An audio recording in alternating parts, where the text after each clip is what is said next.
Okay, good evening. तो जिन लोगों ने 2018 का पेपर कंप्लीट कर लिया, ऑब्वियसली सबने कर ही लिया होगा, तो डाउट्स बताइए। क्वेश्चन नंबर चैट में लिखो या ऐसे बताओ जो डाउट्स हैं जिन क्वेश्चंस में, तो वो बताओ।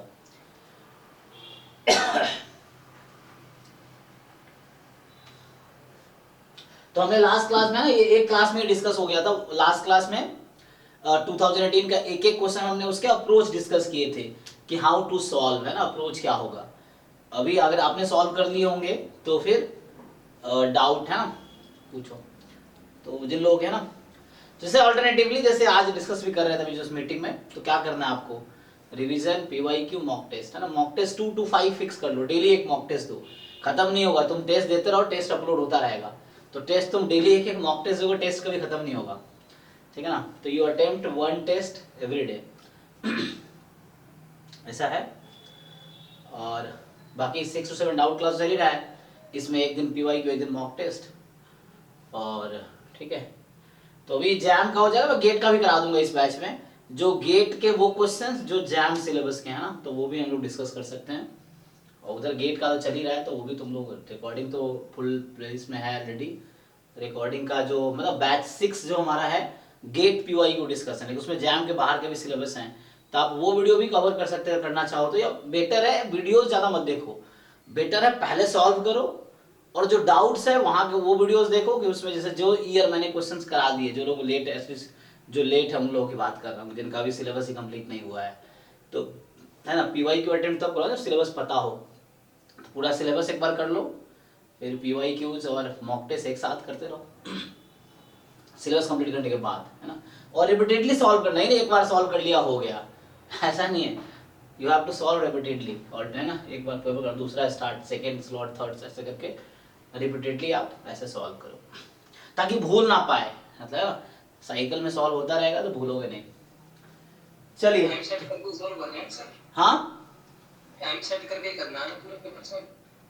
हाँ, मतलब तुम अभी पीवाईक्यू को भी आज मॉक टेस्ट 3 घंटे बैठो, 3 घंटे टाइम बिल्कुल जैसे मॉक टेस्ट जैसे, तो वैसे करके देखो, ठीक है।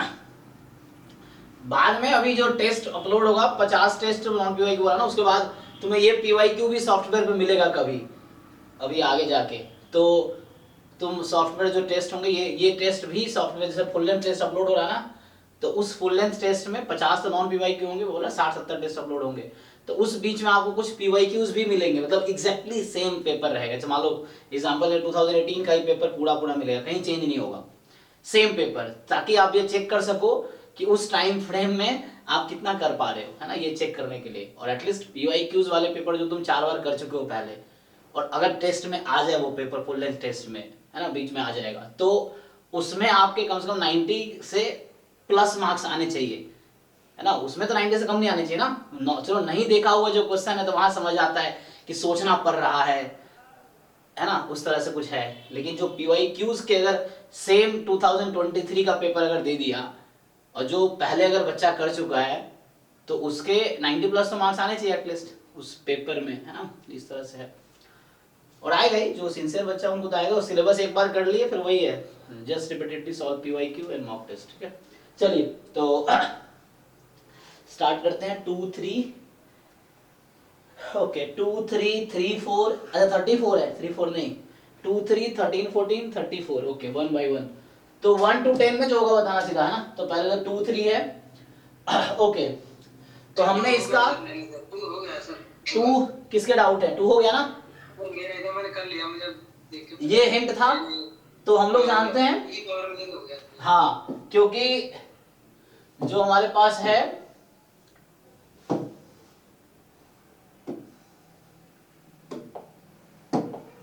तो इसका हिंट बस ये है कि हम लोग चाहे तो x को लिख सकते हैं, है ना। So we can write x as e raise to power log x, या मैं ऐसा बोलूं, हाँ, so suppose this is x, so this x can be written as e raise to power log x। तो ये सब log n स्क्वायर बाहर आ जाएगा। अभी किसी को डाउट है तो पूछ सकते हैं, ठीक है। तो पूरा सॉल्व कर दूं, हालांकि सॉल्व हो ही गया है। log 1 प्लस x का एक्सपेंशन लिखो, ये कैंसिल होके e की पावर -2 आ जाता है ना, या कुछ ऐसा आ जाता है, हाँ -2 आता है। हाँ। तो उस तरह से बस यहाँ log 1 प्लस एक्स का एक्सपेंशन यूज करना है, खुद ही टर्म्स सारे कैंसिल हो जाएंगे, बस e की पावर -2 बचेगा जब n टेंस टू इंफिनिटी कर दोगे तो। 3 में क्या है, 3 में सर हो गया है वो, थोड़ा टाइप हो गया मैंने। हाँ मतलब देखो ऐसे कुछ बच्चे जो है ना, तुम वीडियोस देख के मत, तुम अपना जो वीकनेस है वहां पे तुम पुराने वीडियोस देखो, सारे वीडियोस देखोगे इतने वीडियोस है खत्म नहीं होंगे, है ना, क्योंकि मैं तो क्लास लेना स्टॉप कर दे रहा हूँ। तो बैच 1, बैच 2, बैच 3, बैच 4, ये 4 बैच सिर्फ जैम का है ना। तो चलो बैच 1 बैच 2 तो सेम ही है, कोई एक जिसने कवर किया है ठीक है। तो वीडियोस बार बार देखने की जरूरत नहीं है, वीडियोस वहां देखने की जरूरत पड़ेगी आपको जहाँ पे कॉन्सेप्ट आपके वीक हो रहे हैं, तो वो बस आप रिवाइज कर सकते हो ना, सारे वीडियोस देखो बहुत टाइम किल होगा। तो आपको ये फोकस करना है कि आपने क्या क्या सीख लिया और क्या बाकी है, जो बाकी है उस पर फोकस करो, बाकी क्वेश्चंस के थ्रू हो जाएगा, है ना। और ज्यादा से ज्यादा क्वेश्चन सॉल्व करो, ये है। थर्ड क्वेश्चन जो है, थर्ड में क्या डाउट है, सर हो गया सर ये। हो गया ना भी, चलो तो 13 14 उससे पहले कुछ है, तो 6 9 11 12 है, 6 9 11 12। सर ये 7th वाले में ट्रांसफॉर्मेशन से कैसे करेंगे अगर करना चाहे तो? 7th वाले में ट्रांसफॉर्मेशन लगाएंगे, तो ट्रांसफॉर्मेशन के लिए जैकोबियन से जाना पड़ेगा। सर मैंने पहले वही अप्रोच ट्राई किया था, मेरे दिमाग में वही आया लेकिन। अच्छा ठीक है, तो देखो जैसे ये मैं अभी 6 जिनके डाउट है मैं 6 सॉल्व कर देता हूँ, तो ठीक है। तो 6 में क्या है, 6 में मैं लिख देता हूँ प्रॉपर, जो इसमें नए बच्चे होंगे, पुराने वालों को तो पता ही होगा, जो नए होंगे उनको लग रहा होगा ये कैसे हो रहा है ना। अरे क्या चल रहा है भाई,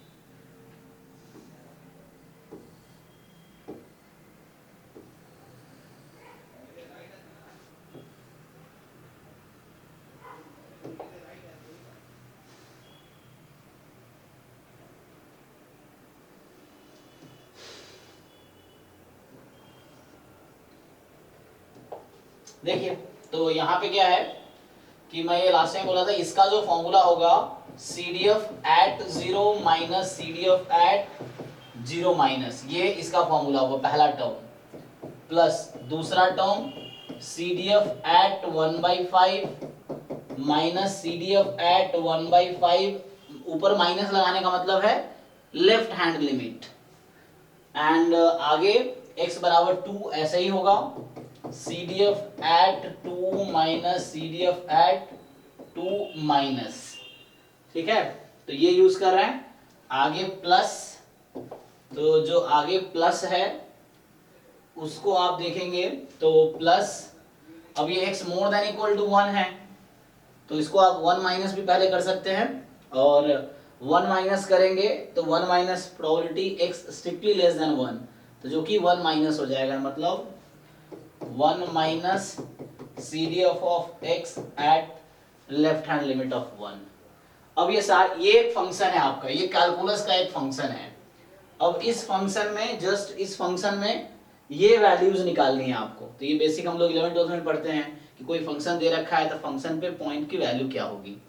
तो देखिए CDF एट 0, तो 0 यहाँ इंक्लूडेड है, तो 0 यहाँ इंक्लूडेड, इसमें x को 0 रख दो, तो x को 0 रखोगे तो CDF एट 0 आ जाएगा 1/4 माइनस CDF एट 0 माइनस, तो 0 माइनस का मतलब है कि x is strictly less than 0, तो जब x स्ट्रिक्टली लेस देन 0 है तो ये वाला पार्ट है, तो इसकी वैल्यू यहाँ 0 होगी, तो यहाँ से 0 हो गई, प्लस CDF एट 1.5, तो 1.5 इस बीच में है, तो यहाँ x के प्लेस पे आपको 1.5 रखना है, माइनस CDF एट 1.5 माइनस, तो मतलब x लेस देन 1.5, मतलब 1.5 की लेफ्ट हैंड लिमिट है, मतलब 1.5 से स्लाइटली लेस हो गई, स्लाइटली लेस मतलब क्या, माइनस एप्सिलॉन टाइप का, तो वो भी इसी इंटरवल में आएगा। तो एट द एंड यहाँ पुट करने का मतलब है नहीं, आप पुट करोगे तो ये दोनों सेम ही होगा।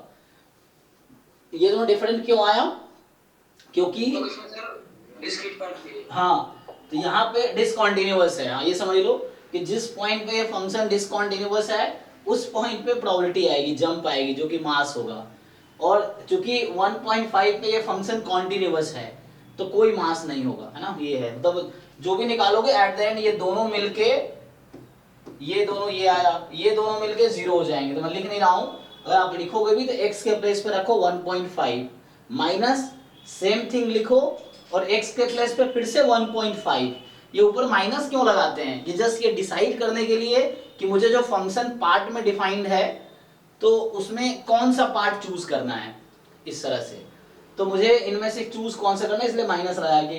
तो ये 1.5 माइनस मतलब 1.5 की लेफ्ट हैंड लिमिट एंड 1.5 दोनों इसी इंटरवल में है, तो वैल्यू सेम ही देगी दोनों, तो डिफरेंस 0 ही हो जाएगा।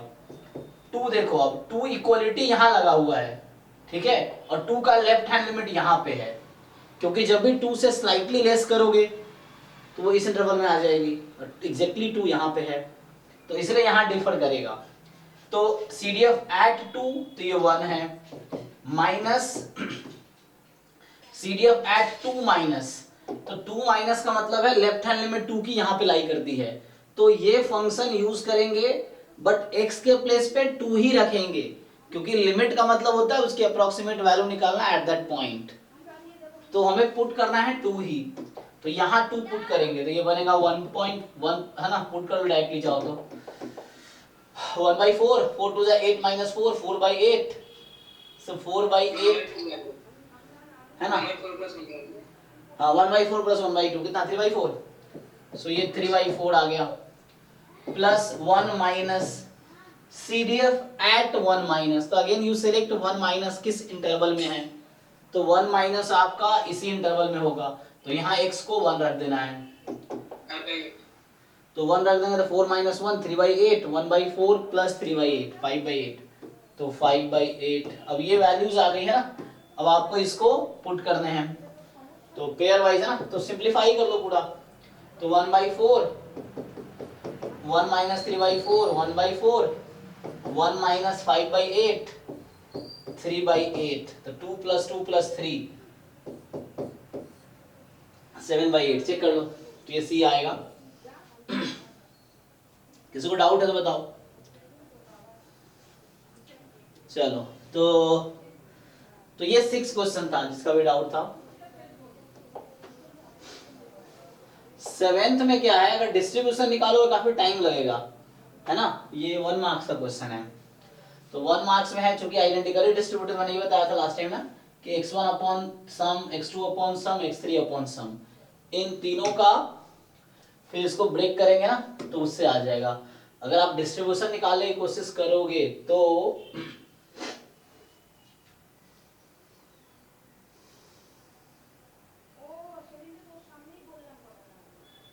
सर वो कौन सा आइविन हॉल करके कोई बनता है, मैंने देखा था, तो यूनिफॉर्म अगर सारे फॉलो कर रहे हैं तो सम का वो होता है ट्रायंगुलर डिस्ट्रीब्यूशन को बोलते हैं ना, आइविन हॉल डिस्ट्रीब्यूशन। हाँ वैसा कोई, ये वही ट्रायंगुलर, आगे स्टैंडर्ड नहीं है तो मैं उसको यूज नहीं करता, क्योंकि सिलेबस में ये वर्ड यूज नहीं किया है, तो मैं इसको फ्रीक्वेंटली यूज नहीं करता एज ए स्टैंडर्ड डिस्ट्रीब्यूशन।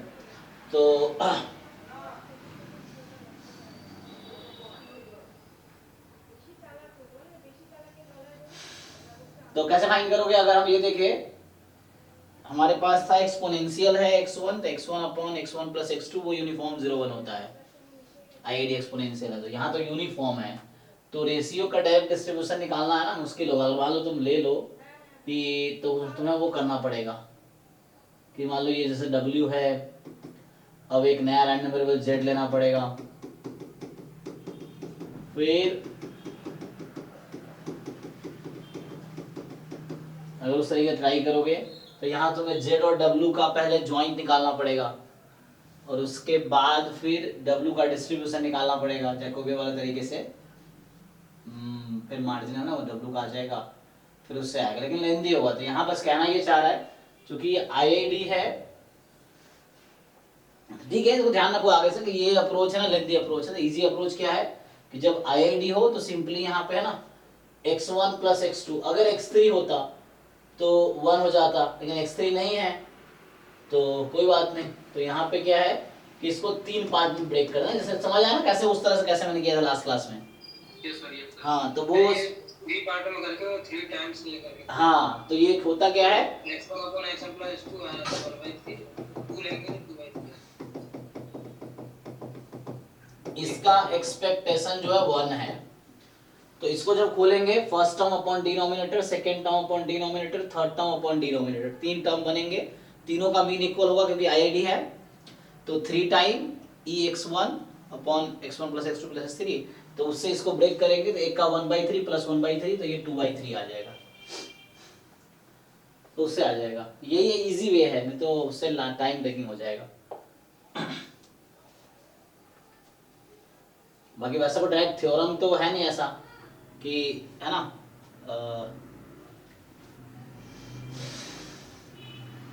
जिससे डिस्ट्रीब्यूशन निकाला जा सके। x1 upon x1 plus x2 plus x3 का डिस्ट्रीब्यूशन निकालने का डायरेक्ट कोई ऐसा डायरेक्ट वे तो नहीं है। तो आगे देखो, यही तरीका ठीक है, ये आसानी से हो जाएगा, 1 मार्क्स का ही तो है। नेक्स्ट क्या रह गया, तो 9 हो गया है, तो 1 to 10 में देख लेते हैं कोई है क्या। तो हो गया 11 12 14, तो ये 7 हो गया।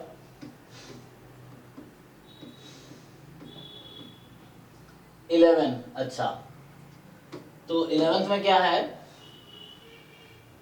देखो कॉन्टिन्यूटी चेक करनी है आपको, है ना।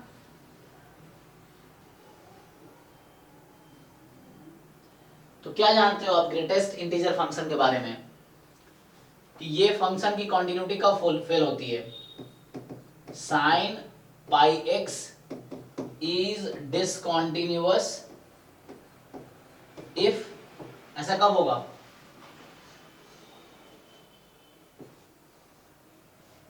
एटलीस्ट इफ लिखो तो अगर साइन पाई एक्स की वैल्यू मान लो 0, मतलब वो हो जाए, मतलब जो ग्रेटेस्ट इंटीजर फंक्शन है उसका पॉइंट ऑफ डिसकॉन्टिन्यूटी क्या होती है, what are the point of discontinuity of greatest integer function, integer part sir. Integer point, बाकी पे तो कॉन्टिन्यूअस रहता है वो।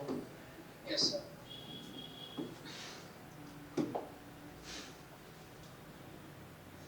देखो मैं ये पूछ रहा हूं कि यहाँ पे जो है, हमने ये सब क्लास 12 का है ना, तो यहाँ पे क्या होगा कि fx is equal to this function जो है, this is discontinuous for all x belongs to integer. ये x इंटीजर है उस पे डिसकॉन्टिन्यूअस है, सर 0.5 पे कॉन्टिन्यूअस होगा, तो ये इंटीजर पॉइंट पे डिसकॉन्टिन्यूअस होगा। सो ये डिसकॉन्टिन्यूअस है, तो यहाँ पे देखो जैसे साइन पाई एक्स है ना, तो यहाँ पे क्या होगा, ये वैल्यू जो साइन पाई एक्स है, अब तुम चेक करो, जैसे x को अगर तुम रख रहे हो माइनस, यही पे चेक करते हैं मान लो, तो x को -1/2 रखोगे तो साइन पाई एक्स क्या बन जाएगी, ये उसका ग्राफ भी बना सकते,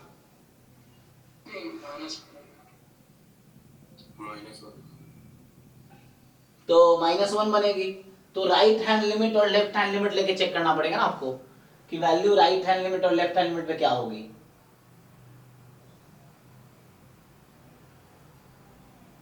तो चेक करें डेफिनेशन से, डेफिनेशन क्या कहता है। अच्छा अगर मैं इसका ग्राफ बनाऊं,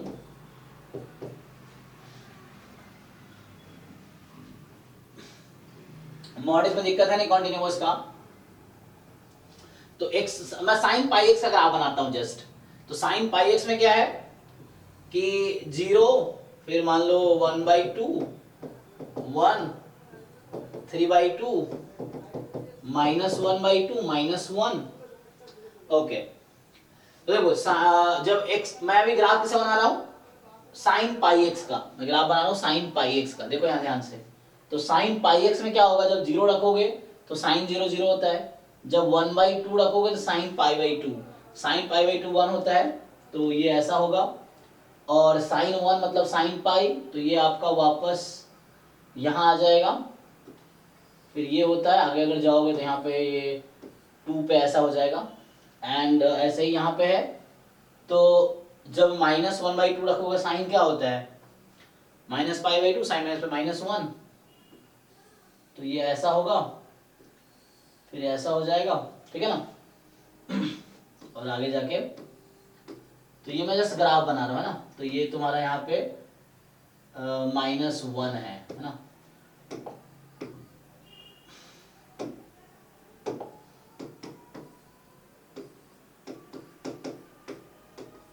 तो -2 से 2x की वैल्यू मैंने ग्राफ बना दिया।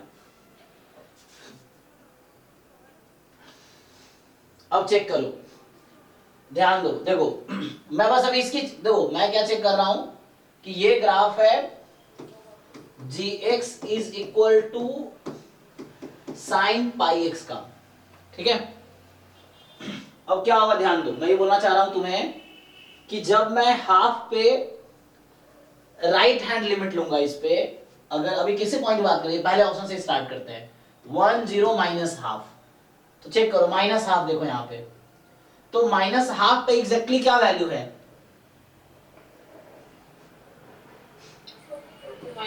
चलो मैं ये लिखता हूं, अभी gx ये लेता हूं, ग्राफ ये है, हालांकि ग्राफ साइन पाई x का है। तो मैं आपसे ये पूछना चाह रहा हूं यहाँ पे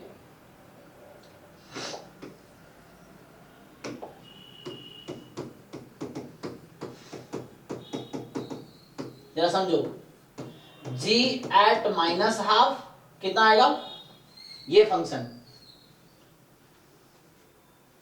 -1। तो minus half log -π/2 and sine -π/2 -1, और -1 खुद इंटीजर है तो वैल्यू -1 आएगी। g -1/2 माइनस उसकी लेफ्ट हैंड लिमिट, तो -1/2 की लेफ्ट हैंड लिमिट पे, तो लेफ्ट हैंड लिमिट का मतलब उससे वैल्यू कम है ना, तो इधर जब वैल्यू है तो क्या आएगी, नहीं नहीं ऐसे कैसे, तुम सोचो हाफ के थोड़ा राइट में जाओ या थोड़ा लेफ्ट में जाओ, तो साइन पाई एक्स की वैल्यू क्या होगी, -1 रहेगी या उससे है ना, हाँ -0 पॉइंट समथिंग। अच्छा अब -0 पॉइंट समथिंग का, हाँ वही पूछ रहा हूं तुमसे, ग्रेटेस्ट इंटीजर वैल्यू कितनी आएगी, 0 नहीं नहीं नहीं नेगेटिव है वो, हाँ है ना, नेगेटिव नंबर है ना वो। तो आपको पता है ग्रेटेस्ट फंक्शन प्रोपर्टी पता है कि उससे पीछे वाला इंटीजर आता है, तो अगर -0 पॉइंट समथिंग है तो उससे पीछे वाला इंटीजर कौन सा है, -1, तो स्टिल ये -1 रहेगा।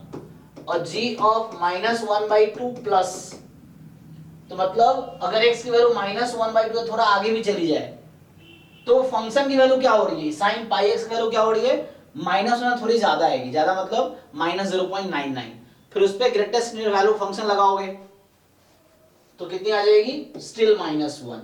तो इससे क्या प्रूव हो रहा है, हाँ तो -1/2 पे तो कॉन्टिन्यूअस है। अब देखो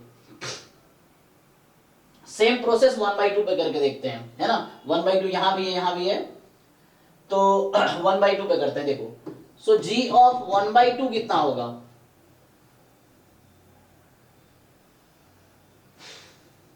बोलो 1, g ऑफ 1/2 माइनस, जब x की वैल्यू 1/2 से थोड़ी कम है, तो जब x की वैल्यू 1/2 से थोड़ी कम है तो इसका मतलब हुआ कि फंक्शन की वैल्यू 1 से थोड़ी कम हो जाएगी, 0.99 मान लो अप्रॉक्स, तो 0.99 पे ग्रेटेस्ट इंटीजर फंक्शन लगाओगे तो 0। अब ये कॉन्टिन्यूअस रहेगा क्या, g ऑफ 1/2 प्लस, तो फिर से वही है, थोड़ा आगे जाओगे तब भी वैल्यू 1 से तो कम ही हो जाएगी, और 1 से कम तो ग्रेटेस्ट इंटीजर वैल्यू लेंगे 0 पे जाएगी, भी 0 आ गई। तो इसका मतलब है कि ये जो फंक्शन g है, g इज कॉन्टिन्यूअस एट -1/2, और इससे क्या प्रूव हो रहा है, हाँ नॉट कॉन्टिन्यूअस एट +1/2। तो ये कह रहा है कि कॉन्टिन्यूअस है, अच्छा उसका भी सोच सकते हैं, डिसकॉन्टिन्यूअस है तो 1/2 पे तो डिसकॉन्टिन्यूअस है। अच्छा हमने भी -1/2 पे चेक कर लिया है और हमें क्या मिला है, कॉन्टिन्यूअस, और ये कह रहा है डिसकॉन्टिन्यूअस है, तो ये तो आउट हो गया। ये कह रहा है कि फंक्शन कॉन्टिन्यूअस है हर जगह 0 को छोड़ के, लेकिन ये हाफ पे क्या हो रहा था, डिसकॉन्टिन्यूअस, तो ये गलत हो गया, डिस्कार्ड कर रहा हूं। ये बोल रहा है ना फंक्शन हर जगह कॉन्टिन्यूअस, 0 को छोड़ के बाकी हर जगह कॉन्टिन्यूअस है, 1/2 पे तो नहीं है, आउट हो गया। चलो एक दो और पॉइंट चेक कर लेते हैं। अभी मैंने 2 पॉइंट चेक किए हैं, तो मुझे 0 और 1 पे देखना पड़ेगा। चलो इसको अब एक बार 0 पे एक काम सेम प्रोसेस करते हैं। कॉमन है सर, 0 पे देखें। हैं चलो 0 कॉमन है, 0 पे देख लो। तो g ऑफ 0 कितना आएगा? 0।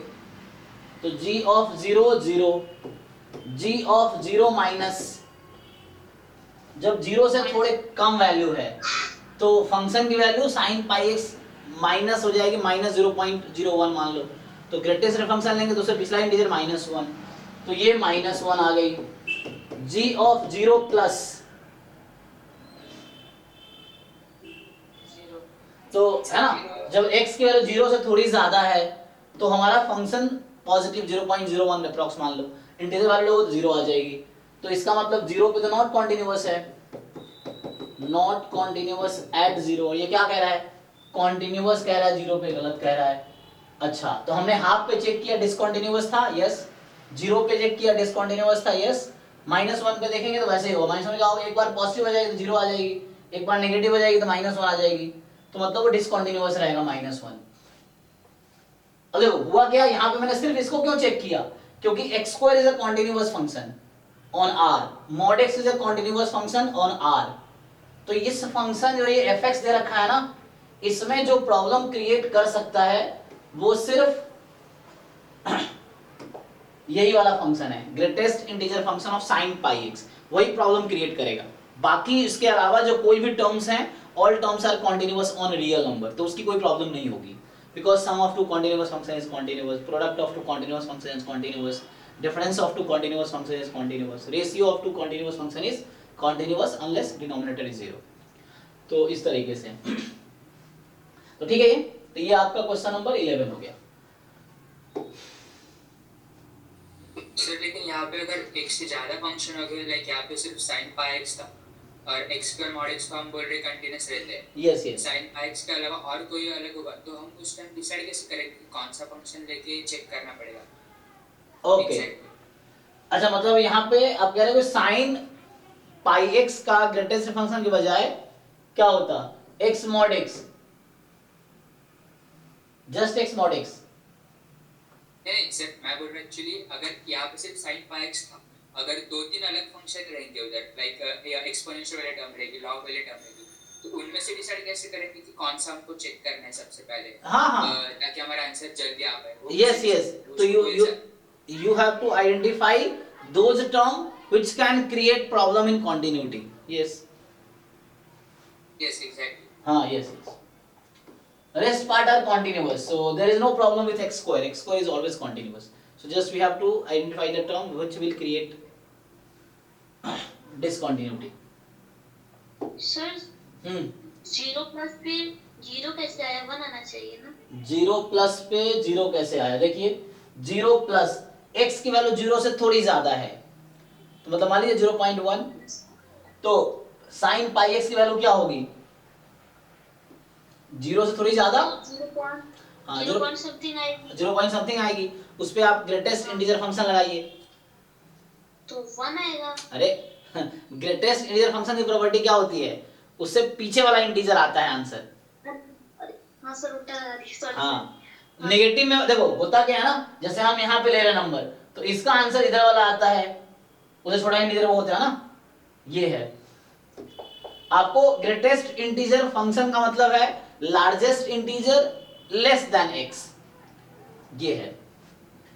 जैसे 0.2 के आगे बहुत सारे इंटीजर है, लेकिन मुझे 0.2 के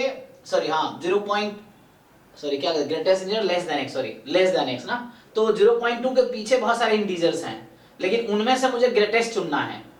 तो 0.2 के पीछे बहुत सारे इंटीजर्स हैं, 0, -1, -3, उनमें से लार्जेस्ट कौन सा है? तो 0 है। तो जस्ट स्मॉलर इंटीजर, यही बोलते हैं यहाँ पे हम। जो ग्रेटेस्ट इंटीजर फंक्शन वो क्या करता है, it will give you integer value if x is integer, otherwise it will give you just smaller integer, उससे जस्ट छोटा इंटीजर जो होगा वो आंसर आएगा।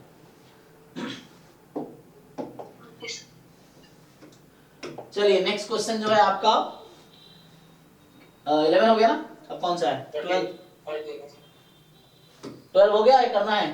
12 तो मैंने किया था एक बार क्लास, क्या करना, हिंट दे देता हूं, fx माइनस gx को hx ले लो, यहाँ हिंट दे रखा है, h डैश x को 0 करो, आपको x बराबर 0 मिलेगा। तो ये अभी क्लास में कुछ दिन पहले ही किया था। So you put this is equal to 0, you will get x is equal to 0, आपको x इज इक्वल टू 0 मिलेगा।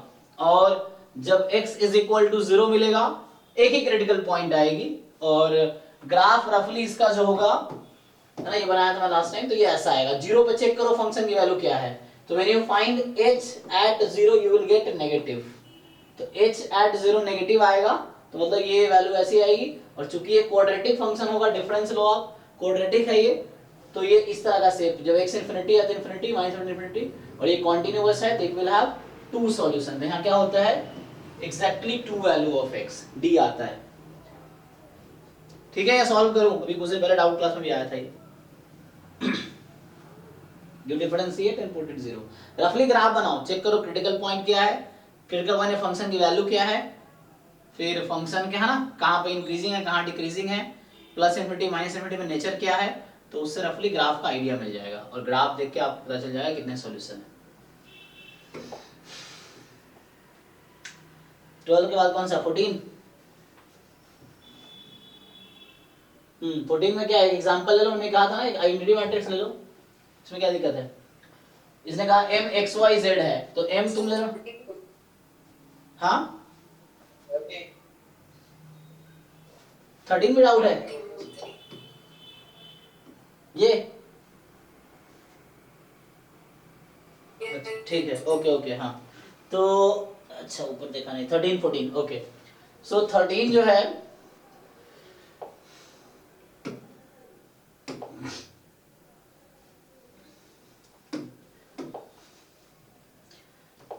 जो है एब्सोल्यूट मैक्सिमा का क्वेश्चन है ना, ऑन बाउंडेड, मतलब एब्सोल्यूट नहीं बोला था ना, एक बाउंड्री पे वैल्यू निकालनी पड़ती है इसकी।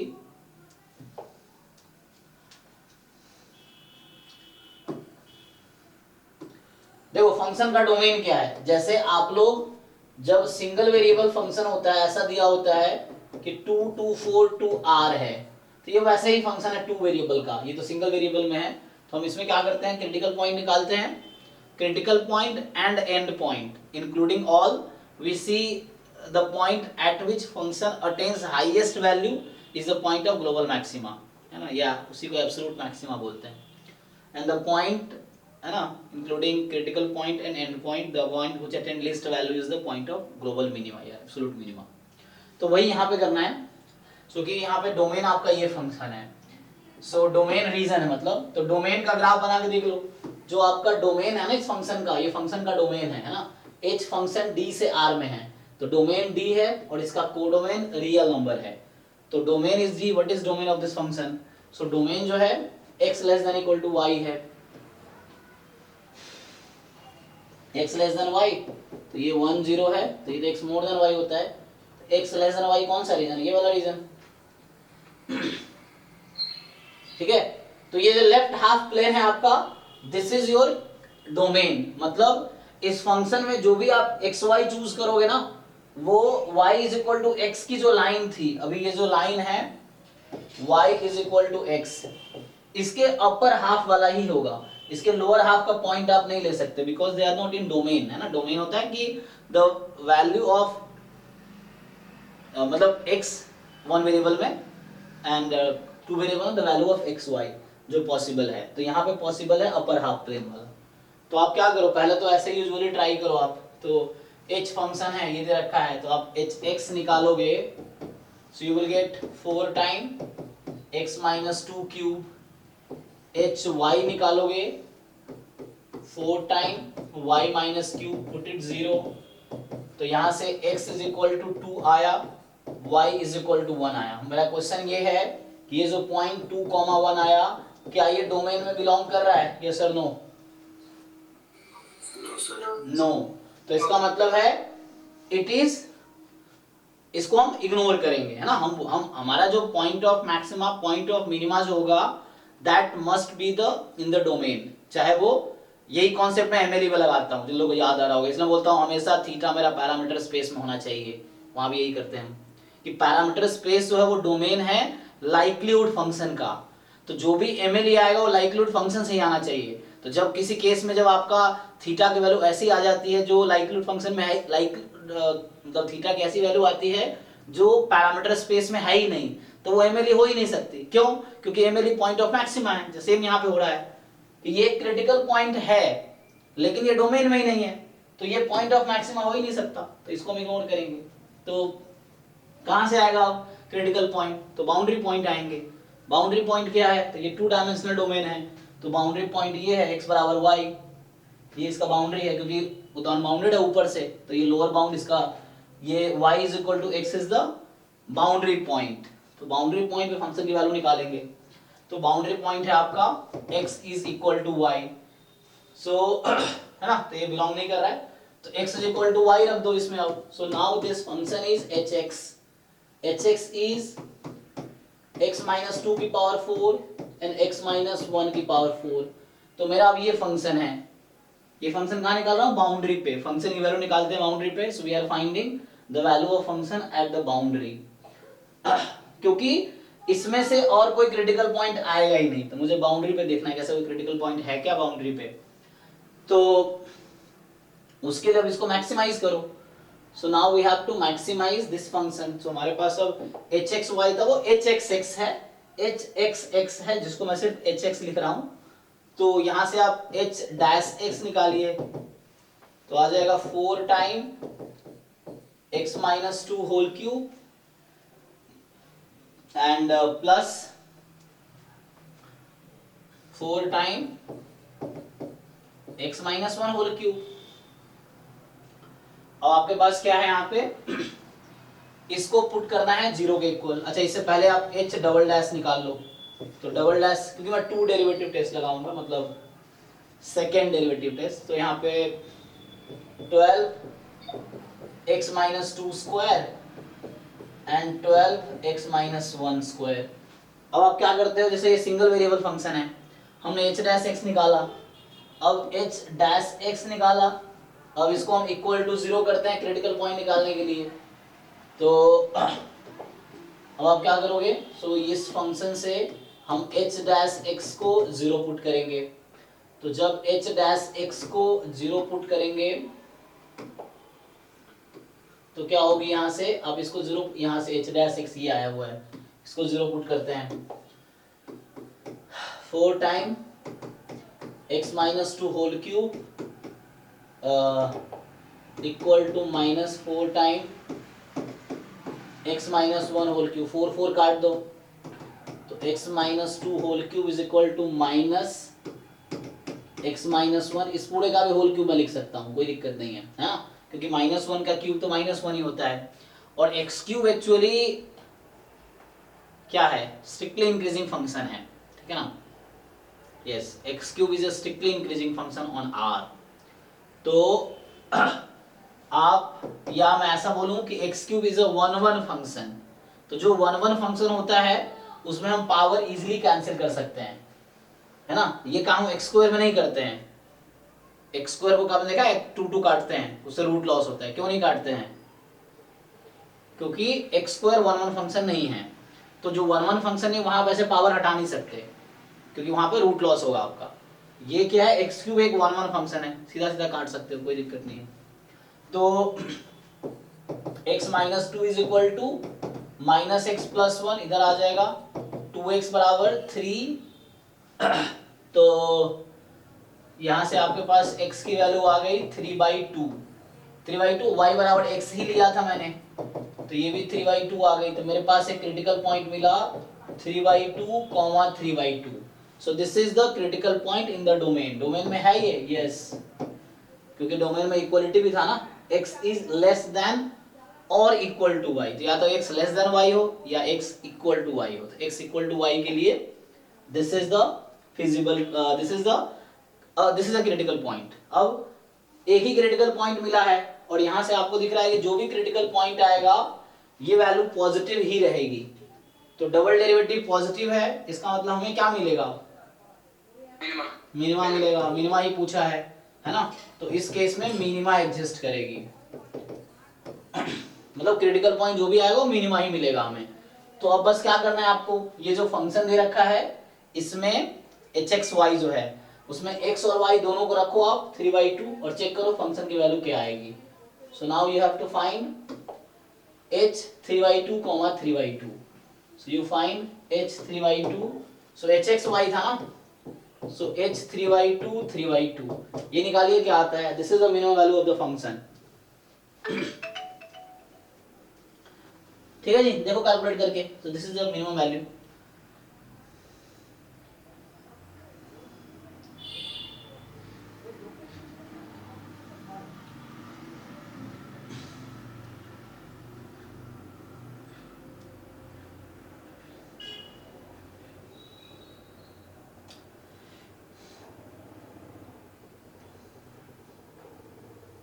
ठीक है, पुट करो, बताओ क्या आएगा इनमें से, कुछ आ रहा है कि नहीं आ रहा है। अच्छा ये 1/8 आ रहा है, ठीक है, तो ये 1/8 आपका आंसर है।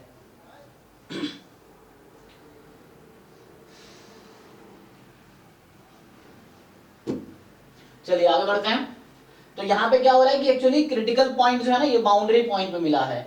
क्रिटिकल पॉइंट, जो पहला क्रिटिकल पॉइंट आया वो डोमेन में था ही नहीं, तो उसको हमने इग्नोर किया। और दूसरा है ना, तो यहाँ से क्रिटिकल पॉइंट ये 1/8 आया and this is answer. So this is the minimum value of function, this is minimum value of function. h था ना, h x y। चलिए तो ये आपके पास है 13 था।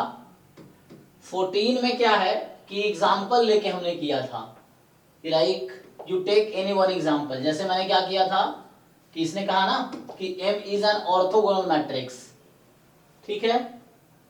तो जब X ऑर्थोगोनल मैट्रिक्स है तो इसमें क्या है दिक्कत है, देखो जैसे अगर इसको मैं हटा दूं जो सॉल्यूशन लिख रखा मैंने,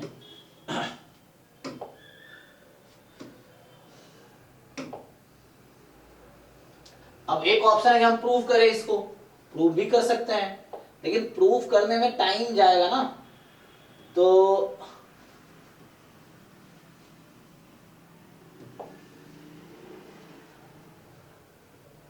घर पे तो प्रूव कर सकते हो, एग्जाम में प्रूव करोगे तो टाइम जाएगा, है ना। कि आप जैसे पहला ऑप्शन प्रूव करना है तो आप यहाँ चेक करोगे क्या Q ट्रांसपोज माइनस Q के इक्वल है। यहाँ आपको चेक करना होगा क्या Q आइडेंटिटी मैट्रिक्स है, यहाँ Q² Q, तो ये बहुत टाइम टेकिंग होगा। इससे एक है तो एक एग्जाम्पल बना लो। इसने कहा एक ऑर्थोगोनल मैट्रिक्स है, तो एक अपने मर्जी से एक ऑर्थोगोनल मैट्रिक्स चूज कर लो। तो सबसे आसान ऑर्थोगोनल मैट्रिक्स है डायगोनल मैट्रिक्स, ये है ना, ये एक। और इसने कहा नहीं ऑर्थोगोनल डायगोनल नहीं लेना है, ऐसा कहा नहीं ना। तो R³ का मेंबर है, XYZ कहाँ है, R³ का मेंबर। R³ का मतलब क्या, एक कॉलम में 3 एलिमेंट है, मतलब कॉलम वेक्टर R³ का मेंबर है, मतलब एक X में 3 एलिमेंट है, Y में 3 एलिमेंट है, तो 3 डायमेंशनल वेक्टर है। तो ये हो गया। तो आपका जो मैट्रिक्स M है, so this M is XYZ। तो ये जो X है आपका, ये actually this column is X, सो मतलब 1 0 0 मैट्रिक्स हो गई। वेक्टर है ना, तो vector is actually column matrix, कहीं भी वेक्टर लिखा हुआ है कॉलम मैट्रिक्स है। तो XYZ कॉलम्स हैं, तो 0 1 0 and Z is column matrix 0 0 1। अब आप देखो क्या बोल रहा है, आपको बोल रहा है Q जो है XX transpose plus YY transpose है, तो Q निकाल लो अलग से, कोई दिक्कत नहीं है ना। तो रहने दो इसको। तो यहाँ से Q कैलकुलेट कर लो। Q क्या है हमारे पास, XX ट्रांसपोज। देखो जब भी इस तरह से लिखा हो ना, X कॉलम मैट्रिक्स होगा, रो मैट्रिक्स नहीं। कोई भी वेक्टर चाहे लिनियर अलजेब्रा में यूज करते हैं, या अभी चूंकि मल्टीवेरिएट एनालिसिस वहां पढ़ा रहा हूं मैं ना गेट में, तो वहां भी वेक्टर्स आते हैं, मतलब रैंडम वेक्टर्स। तो हालांकि अभी जो मैंने पढ़ाए होंगे आप लोगों को, तो रैंडम वेक्टर में ऐसा लिखा होगा जो 2 जॉइंट डिस्ट्रीब्यूशन जब पढ़ रहे थे, लेकिन एक्चुअल मीनिंग जब हम यूज करते हैं इसका मीनिंग एक्चुअली ये है, this is bivariate normal distribution.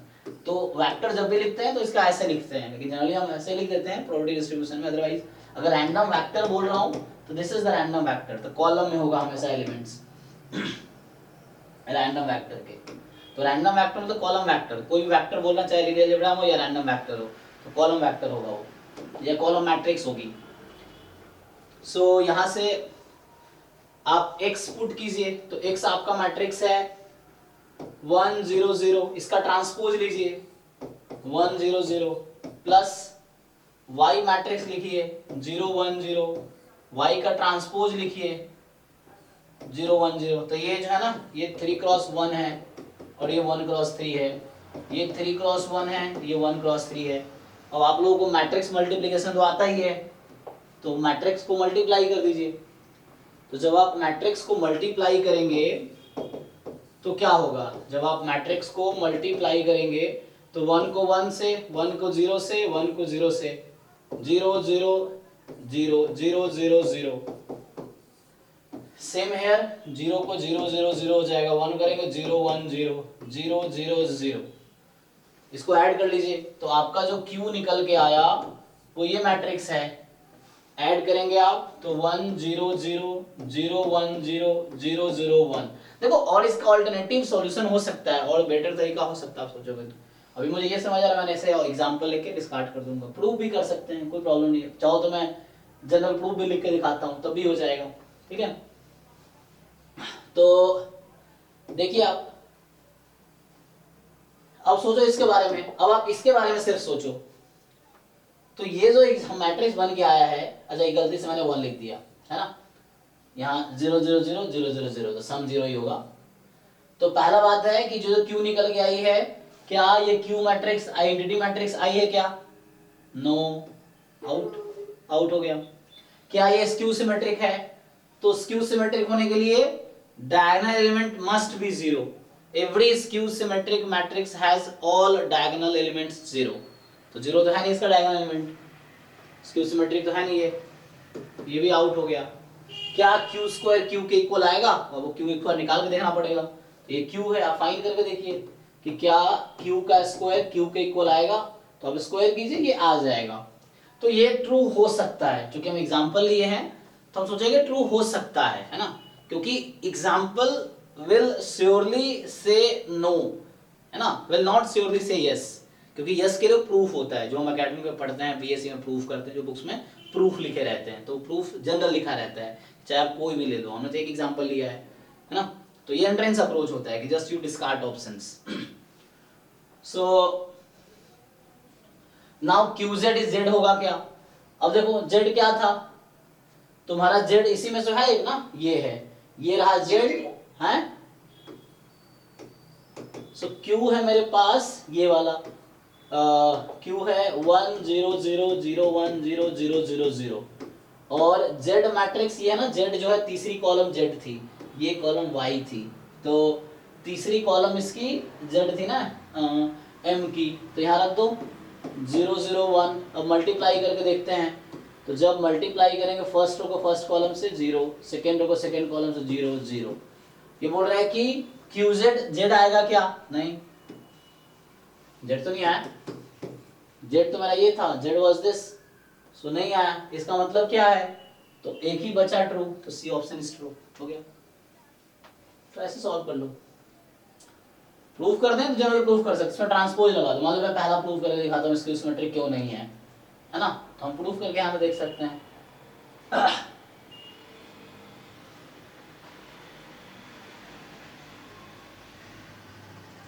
तो एंट्रेंस में आपको ऐसे सॉल्व करना है, you take one example, you discard options, जो उसको एलिमिनेट करो।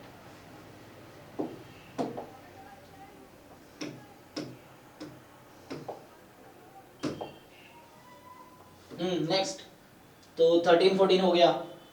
अब आगे 14 हो गया तुम्हारा 9 29 एंड 36। उससे पहले कोई है 29 से पहले? नहीं, सीधा 29। सर 22 का लास्ट में सॉल्व नहीं हुआ। 22 का लास्ट में सॉल्व नहीं हुआ, चलिए हम करके दिखाते हैं आपको। तो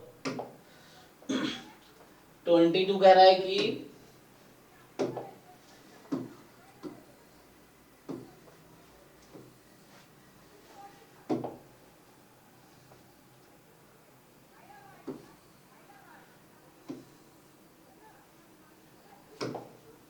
x be a Poisson random variable with mean 1/2, ठीक है। तो एक्स पोजीशन है, इसका मीन 1/2 है, तो लैम्डा मतलब 1/2 हो गया। आपसे पूछा है एक्सपेक्टेशन ऑफ x+1 फैक्टोरियल। अच्छा हाँ, इसका वो देखना था ना, समेशन क्या होगा। देखो तो series x+1 factorial, x from 0 से स्टार्ट होता है ना सपोर्ट इसका, 0 से infinity, probability at x e की पावर माइनस लैम्डा, लैम्डा की power x upon x factorial. देखो ध्यान से, ये समेशन किस पे काम कर रहा है, x पे, तो x को तुम बाहर नहीं कर सकते, लेकिन बिना x वाले टर्म को बाहर कर सकते हो। तो ये बिना x वाला टर्म है, इसको बाहर करो और इसको कैंसिल करोगे तो x+1 फैक्टोरियल जो जानते हो लिख सकते हो, x+1 into x factorial cancel, तो बचा समेशन में x+1 टाइम लैम्डा की पावर x, एंड ये लेस देन 1 दे ही रखा है, तो x फ्रॉम 0 से इंफिनिटी। अब यहाँ पे आपको सीरीज का नॉलेज होना चाहिए, सम ऑफ सीरीज का। देखिए तो x from 0 to infinity, okay.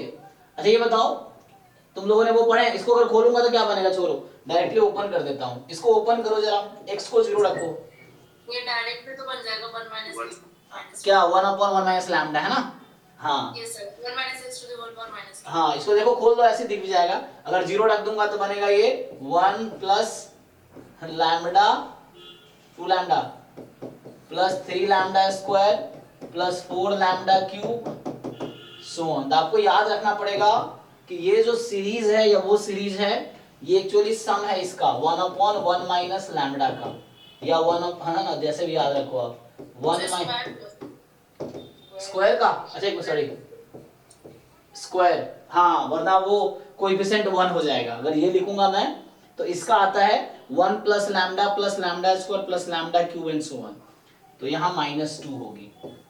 तो यहाँ से आपके पास ये आंसर आ गया, लैम्डा हाफ दे रखा है, पुट कर लीजिए, तो लैम्डा हाफ दे रखा है, तो 1 माइनस 1/2 का स्क्वायर 1/4, ऊपर जाएगा 4, एक मिनट, तो क्या रह गया 4, अरे बाहर ये कम रह गया ना, तो बाहर ये है आपके पास e की पावर माइनस लैम्डा और ये है समेशन, है ना, तो ये वाली चीज बाहर रह गई।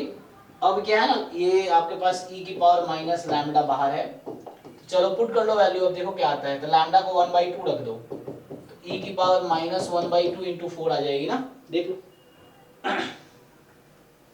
b, ठीक है। तो यहाँ पे क्या हुआ है कि एक तो सीरीज की सम आपको चाहिए 1/1 माइनस x या 1 माइनस x की पावर -1, तो 1 plus x square plus x cube plus x4 so on. तो ये तो डायरेक्टली आपको पता है कि ये ज्योमेट्रिक सीरीज है, तो यहाँ पे mod x should be less than 1। Similarly 1/1 minus x का स्क्वायर या 1 माइनस x की पावर -2, तो 1 plus 2x plus 3x square plus 4x cube plus 5x4 and so on, यहाँ भी mod x लेस देन 1 होना चाहिए, ठीक है। तो ये आपका ये AGP सीरीज है, इसको आप है ना वैसे भी देख सकते हो, अरिथमेटिको ज्योमेट्रिक सीरीज होती है। तो ये तो GP है, ये वाला जो है GP है, और दूसरा है AGP है, अरिथमेटिको ज्योमेट्रिक सीरीज। यहाँ पे टर्म्स क्या हो रहा है, एक जो कोएफिशिएंट है वो AP की तरह है, 1 2 3 4 5 6, और जो साथ में x square x cube x4 ये ज्योमेट्रिक प्रोग्रेशन है। तो AGP में क्या होता है, एक ये होता है ना a plus d into r, a plus 2d into r square dot dot dot up to infinity, infinite terms हैं। बताओ इसका सम क्या होता है, इसको याद है,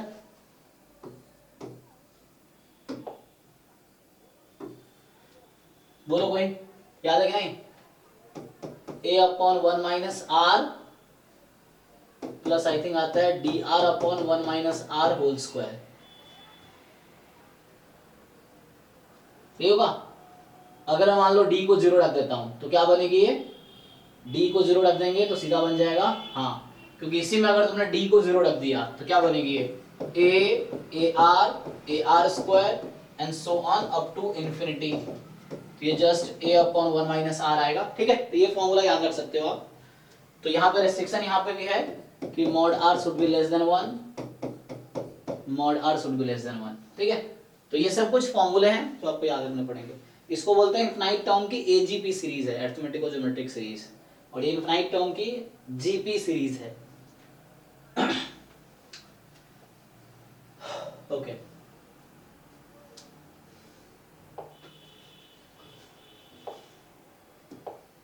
चलिए नेक्स्ट, तो अगला 22 के बाद 29 सीधा है ना।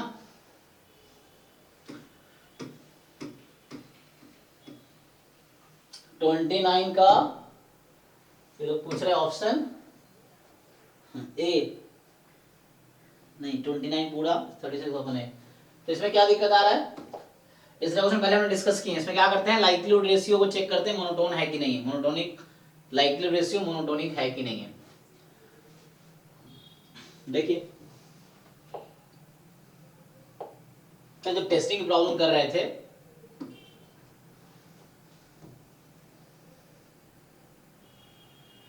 है ना, इसका लाइक्लीहुड रेशियो फिक्स्ड वैल्यू आ रही है, x पे डिपेंड नहीं कर रहा है, हाँ कोई दिक्कत नहीं है। तो कैसे डिसाइड करेंगे? देखिए x की वैल्यू जब बढ़ा रहे हैं तो लाइक्लीहुड रेशियो बढ़ रही है कि घट रही है?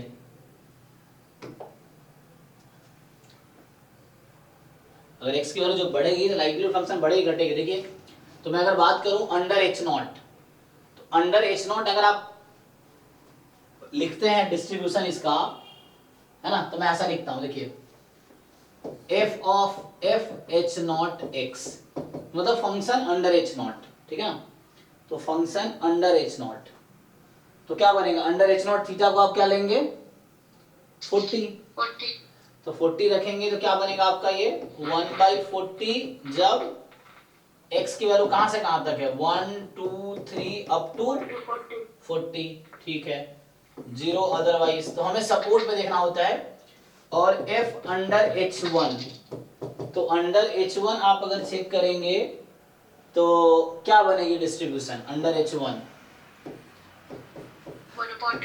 1/20, जब x की वैल्यू 20 तक है ना, 0 अदरवाइज। अब देखिए तो इसका मतलब, इसको मैं फिर से रीराइट कर रहा हूँ, ध्यान से देखिए। अब तो इसमें क्या करते हैं, इसको ऐसा लिखते हैं 1/40 है जब x की वैल्यू 1 2 अप टू 20 है, और 1/40 ही है जब x की वैल्यू 21 से 40 है, सही है। ओके इसमें क्या है ना, 0 अदरवाइज, 0 अदरवाइज। और यहां अगर आप लिखेंगे तो ये जो है आपके पास FH1 जो है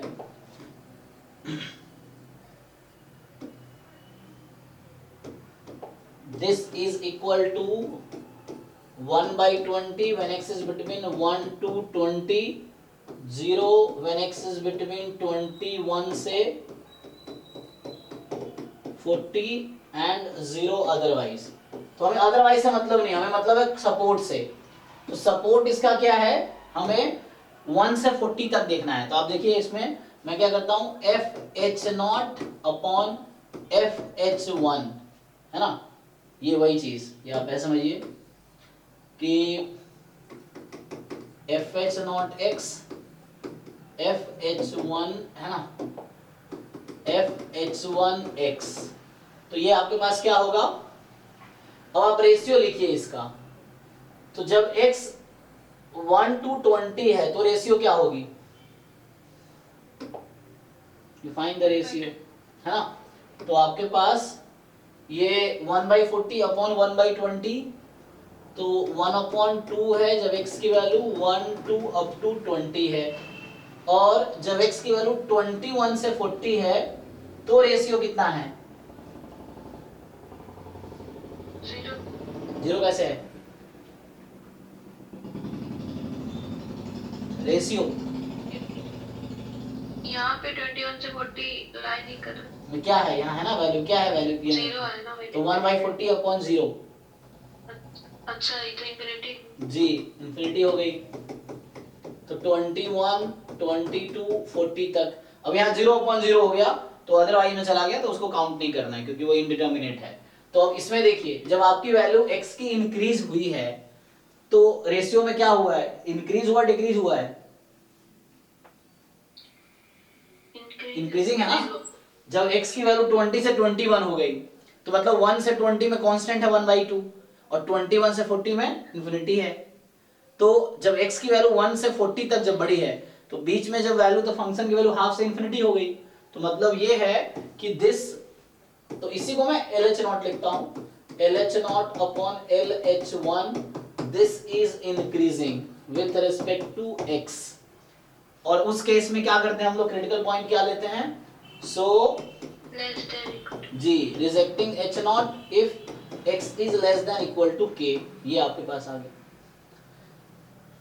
तो इस तरह का रीजन होगा, तो यहाँ पे या तो A हो सकता है या B हो सकता है, सॉरी उल्टा बोल दिया, लेस देन इक्वल टू है ना, तो इंक्रीजिंग है, हाँ ए हो जाएगा। तो या A है, हाँ या A होगा या फिर D, इस तरह का हो सकता है। मैंने उसको वो भी तो अचीव करना है, लेवल ऑफ सिग्निफिकेंस भी अचीव करना है, तो वो आप देख लीजिए। अंडर एच नॉट 1/40 होगा, तो जब 4 तक ऐड करेंगे तो 0.1 हो जाएगा ना, हाँ ठीक है, क्योंकि अल्फा है रिजेक्टिंग H0 अंडर H0, तो अंडर H0 थीटा 40 है आपका, और x less than equal to 4, तो 1 2 3 4, तो 1/40 ऐड हो जाएगा 4 बार, तो 10 4/40 1/10 0.1 आ, तो ये लेवल ऑफ सिग्निफिकेंस अचीव कर लेगा, तो मतलब इसका साइज अल्फा हो गया, तो हो गया। तो ये आंसर है x less than equal to 4, ठीक है।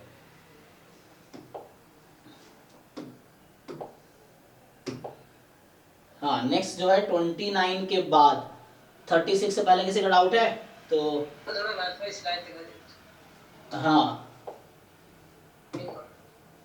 जी जी कोई बात 34 है। Okay sir okay. नहीं।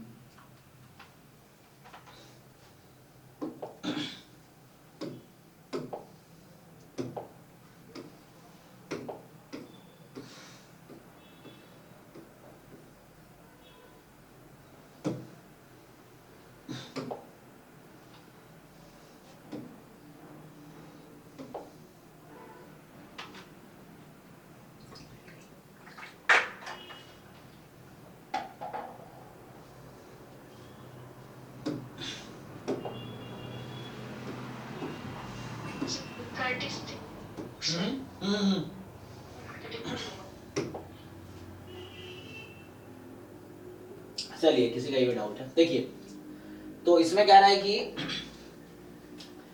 fx function of x non zero है तो ये है, और जब x जीरो है तो जीरो है, तो f अटेन्स इस मिनिमम एट जीरो, ठीक है। तो यहां से अगर आप चेक करें तो क्या होगा,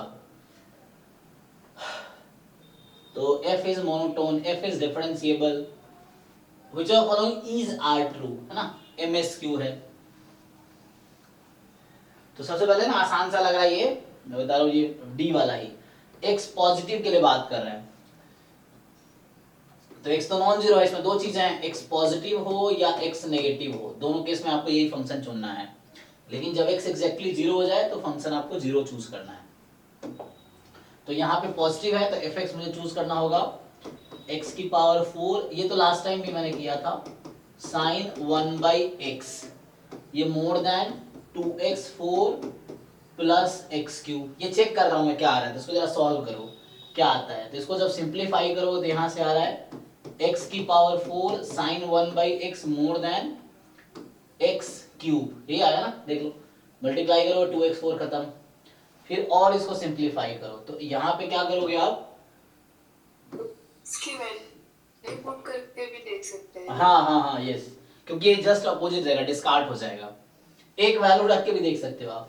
तो जैसे यहाँ पे मैं कैंसिल कर दूं अगर, तो x साइन 1/x, ये कह रहा है मोर देन होगा 1 से, अब कोई एक वैल्यू अपनी मर्जी से चूज करके देख लो पॉजिटिव, क्या ये ऐसा होगा, क्योंकि इसी चीज को मैंने रीराइट किया है, so this if and only if this.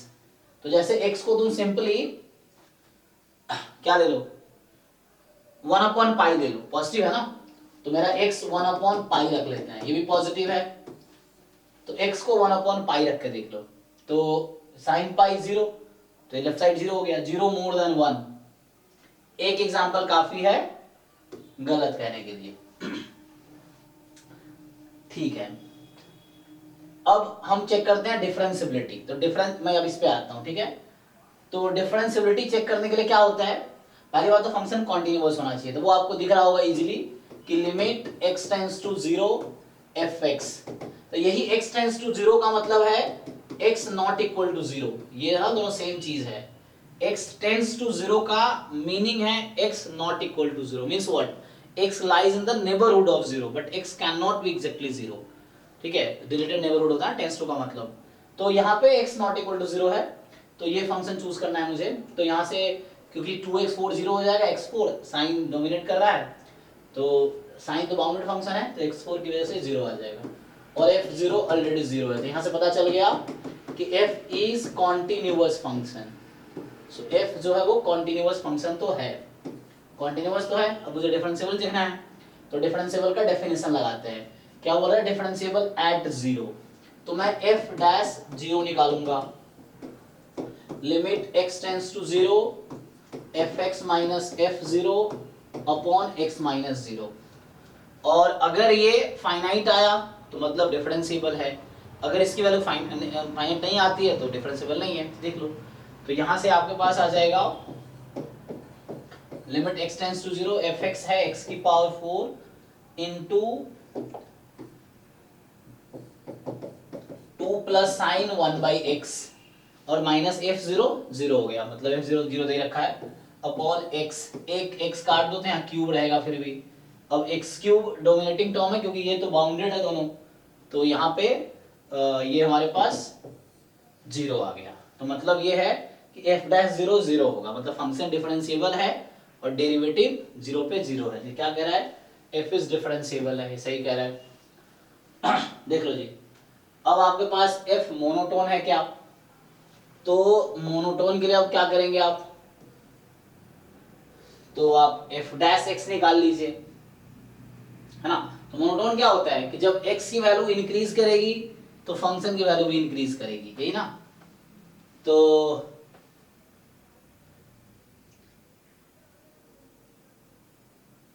मैं एग्जांपल लेके कर देता हूँ, तो है ना। पहले तुम चेक कर सकते हो कि क्या ये कुछ एक दो पॉइंट लेके तुम शुरू में चेक कर सकते हो कि क्या ये मोनोटोन प्रॉपर्टी सेटिस्फाई करेगी, है ना।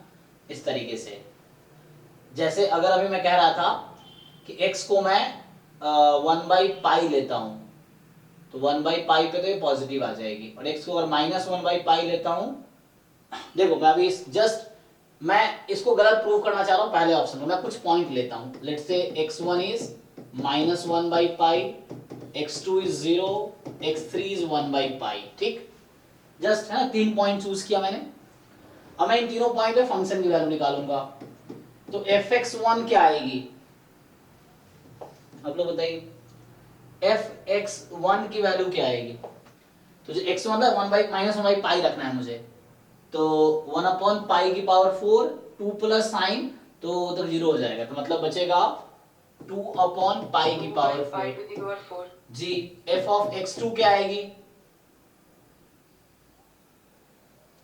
x2 0 है ना, तो दे रखा है ना f0 0 दे ही रखा है कि जब x 0 लोगे तो फंक्शन 0 है, बता रखा, अलग से बता रखा, आपको एक्सप्लिसिटली बता रखा है उन्होंने, ठीक है। और f ऑफ x3 निकालो, f ऑफ x3, तो यहां से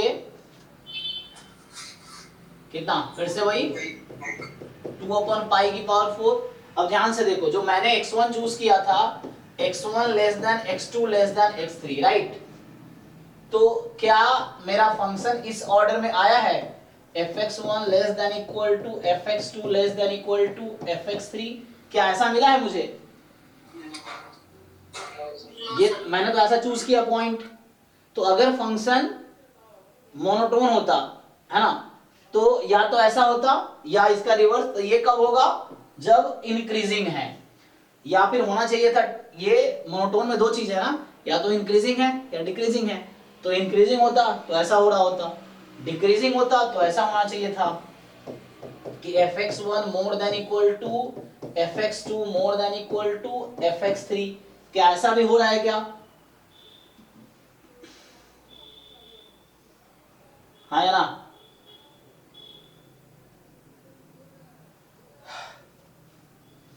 क्या इनमें से कोई भी ट्रू नहीं है, दोनों फॉल्स है, तो इसका मतलब है कि ये गलत हो गया। तो देखो, अब मैं जनरल भी सोच सकता था, जाके डेरिवेटिव करता f डैश x निकालता, वो भी ठीक है। आप f डैश x निकालोगे क्योंकि डिफरेंशिएबल फंक्शन है, तो f डैश x निकालो, चेक करो हर x के लिए क्या वो पॉजिटिव है, या हर x के लिए क्या वो नेगेटिव है, मतलब f dash x more than equal to 0 है क्या, f dash x less than equal to 0 है क्या, पॉइंट ले कर सकते, तो वो दूसरा अप्रोच था। अभी मैंने क्या किया, डेफिनेशन से कर लिया। तो ये जो मैं लिख रहा हूं ना, this is definition of increasing function, definition, वो थ्योरम है, f dash x more than equal to 0 होगा तो फंक्शन इंक्रीजिंग है ना। तो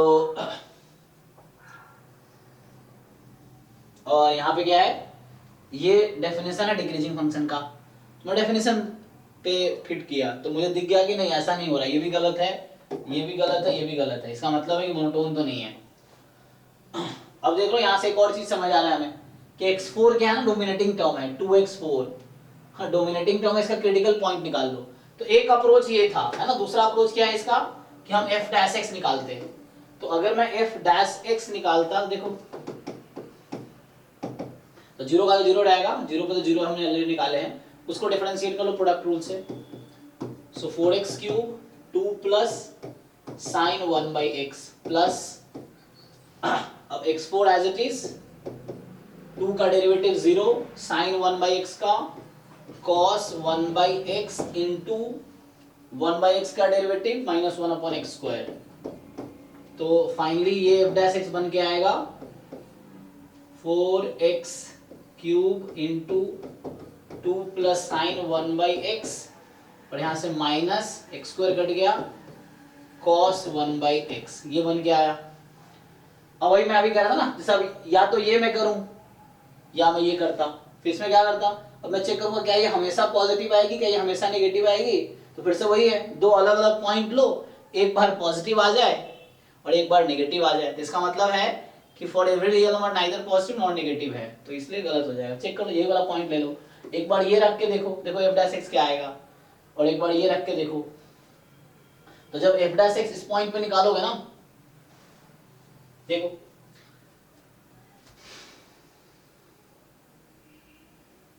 ऐसा हो रहा है ना, डिक्रीजिंग है, तो क्योंकि x4 है ये, तो इस तरह ग्राफ है, यू शेप का ग्राफ है इसका रफली, तो यू शेप का ग्राफ होगा, 0 मिनिमा मिलेगा इसका, तो इस तरह से है। तो फंक्शन सर मोनोटोन चेक करने के लिए सर ऐसा कर सकते हैं कि फर्स्ट डेरिवेटिव निकाल लें और यदि देखें कि फर्स्ट डेरिवेटिव अगर 4 है तो इसका मतलब मोनोटोन तो नहीं होगा ना, क्योंकि सर अगर कोई पॉइंट ऑफ मिनिमा या मैक्सिमा है तो इसका मतलब वो डिक्रीज टू इंक्रीज हो रहा है या फिर इंक्रीज टू डिक्रीज हो रहा है। जी जी जी, मोनोटोन नहीं होगा।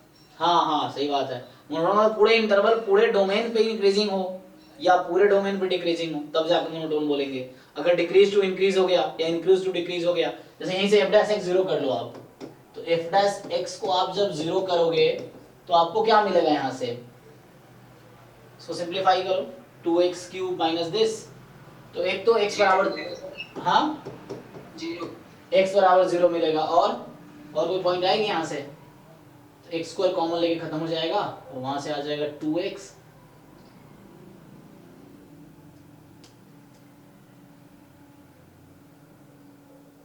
दूसरा नहीं आएगा, 0 ही आएगा। तो इसको सॉल्व करके देखो क्या आता है, तो इसको सिंप्लीफाई करो, तो इसको ओपन करोगे आप तो x² उधर चला गया, 0 हो गया, और क्या बनेगी ये, अगर मैं f डैश x को लिखूं अलग से, इसको सिंप्लीफाई थोड़ा करूं तो क्या बनेगी, देखो इधर डिफरेंशिएट किया था ना, तो ये जो f डैश x आपका आया है इसमें कॉमन बस x² है, इसको मल्टीप्लाई कर लो, x² जब कॉमन ले लोगे तो ये बन जाएगा, तो ये 4x बनेगा, यहाँ 8x है, वो x sin 1/x and minus cos 1/x, यही है ना, इस तरह से है। जैसे x टेंस टू अगर मैं प्लस इन्फिनिटी लेता हूँ तो ये है ना, तो ये बन जाएगी 1, तो प्लस अगर x tense to plus infinity लोगे तो इसकी वैल्यू आ जाएगी ये मतलब 1, तो ये 4 हो जाएगा और ये 1 हो जाएगी 3, तो ये पॉजिटिव रहेगा।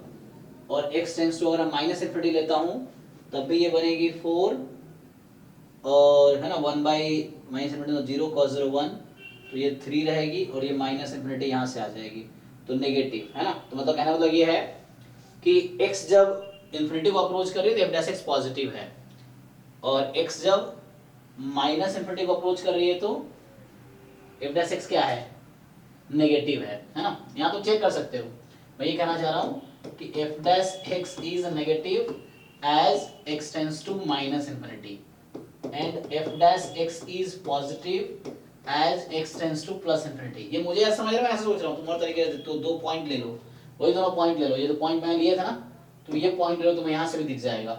You just take these 2 points. So ये जो मैं ये लिख रहा हूँ, ये लेने की जरूरत नहीं है, आप यहीं से देख लो। x1 निकालो, x1 पे आपको ये नेगेटिव मिलेगा f डैश x, और x3 पे f डैश x आपको पॉजिटिव मिलेगा, आप चेक कर सकते हो। f डैश x1 जो आएगा वो नेगेटिव आएगा, f डैश x1 ना, तो इसका मतलब है कि डिक्रीजिंग है, एक पे इंक्रीजिंग है। सो रफली इसका ग्राफ जो है इस तरह से है। अच्छा, जीरो पे फंक्शन की वैल्यू क्या आ रही है, 0 आ रही है ना, तो ये ग्राफ रफली ऐसा है, ठीक है। तो 0 is the minima actually. Answer क्या दे रखा है देखो एक बारी, ठीक है। तो AC ट्रू होना चाहिए। तो ये रफली ग्राफ बना रहा हूं ना, नॉट एग्जैक्ट ग्राफ, रफली इस तरह से ग्राफ होगा। हाँ सर, A और C है, ठीक है ना।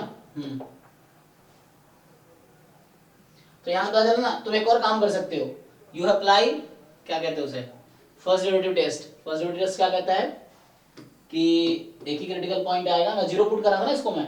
अच्छा, f डैश x को 0 रखो तो x स्क्वायर 0 आएगा, और इधर से ये 0 हो गया cos 1/x। f dash x को 0 पुट किया तो वहां से क्या निकल के आएगी, तो ये cos 1/x इधर जाएगी और वो डिवाइड हो जाएगा। सर बाहर 0 सब 0 से मल्टीप्लाई होके सब 0। नहीं, f डैश x को 0 पुट कर रहा हूं मैं, इसको इक्वल टू 0 रखो, x की वैल्यू क्या आएगी, या तो x स्क्वायर 0 होगा, या ये पूरा टर्म 0 होगा, और ये पूरा टर्म 0 होने पे x की वैल्यू क्या आएगी। वैसे निकालना आसान थोड़ी है, निकाल दूंगा मैं।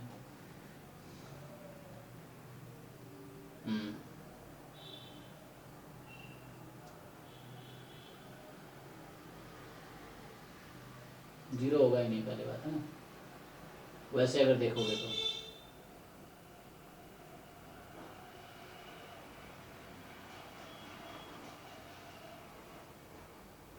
अच्छा, cos 1/x अपॉन 1/x है ना, तो cos 1/x में 0 पे तो डिफाइंड ही नहीं ना, जैसे 0 पे 0 दे रखा है, चलो इस तरह ग्राफ होगा, ठीक है ना। तो x लार्जर वैल्यू है, तो तुम्हें यहाँ से ये समझ आ रहा है कि फंक्शन क्या हो रहा है कि ऐसे डिक्रीज कर रहा है फिर इंक्रीज कर रहा है, ऐसा हो रहा होगा। तो 0 पे वो मिल रहा है मिनिमा, इस तरह से, क्योंकि है ना फंक्शन की मिनिमम वैल्यू 0 ही रहेगी, बाकी पॉइंट पे पॉजिटिव आंसर ही आएगा। तो फंक्शन की वैल्यू, अच्छा 2 + sin x है। अच्छा ये बताओ sin x जो है, ऐसे भी देख सकते हो तुम, जो sin 1/x है, इसको ऐसे तीसरा अलग अप्रोच लगाओगे तो ये है कि f0 तुम्हारा क्या है, 0 है, और fx जो हमारे पास ऐसा है 2x4 या x4 बाहर है, जो कभी नेगेटिव नहीं हो सकती, 2 + sin 1/x। हजार अप्रोच है, तुम जैसे सोचोगे उससे एक तरीका निकल के आएगा। तो साइन की ऐसे लगा सकते हैं कि सर क्योंकि sin मतलब x से बदला नेगेटिव भी होगा तो भी 1 से -1 यस, वही हो रहा है। तो सर अंदर वाला भी पॉजिटिव है, ये बाहर वाला भी पॉजिटिव। हाँ, ये हमेशा पॉजिटिव है और ये भी हमेशा पॉजिटिव है। sin 1/x मैक्सिमम ले सकता है 1 वैल्यू, मिनिमम -1। तो in all cases this quantity is always positive and this is always non negative. तो in fact this is more than equal to f0 for all x belongs to R, and by definition of minima again, minima की तो definition है कि fx more than equal to f0 for all x belongs to R। तो इसका मतलब है 0 is the point of minima, हो गया, क्योंकि 0 पे 0 आएगी। तो ये इतना enough है ये प्रूव करने के लिए कि मिनिमा है। तो जो मैं इतना यहाँ ट्राई कर रहा था, तो ये सब करने की फिर जरूरत नहीं पड़ेगी, है ना। तो इसलिए प्रैक्टिस जरूरी है कि तुम किस तरह सोचते हो। तो ये हमें दिखा दिया fx more than equal to f0, और ये डेफिनेशन है मिनिमा का कि कोई point c is called point of minima if fc is less than equal to fx for all x belongs to R, या for all x belongs to domain, then we call x is the 0 is the point। यहाँ c जो है point of minima है, तो C is a 0 is a point of minima, ठीक है, तो हो गया। तो प्रैक्टिस करके अप्रोच समझ आएगा है ना, डेफिनेशन और थ्योरम्स कैसे लगाना है ये क्वेश्चन करके समझ आएगा। चलो नेक्स्ट, तो ये हो गया। अब है 39 का, हाँ जी, कौन सा ऑप्शन डाउट आपको, ए में क्या डाउट है?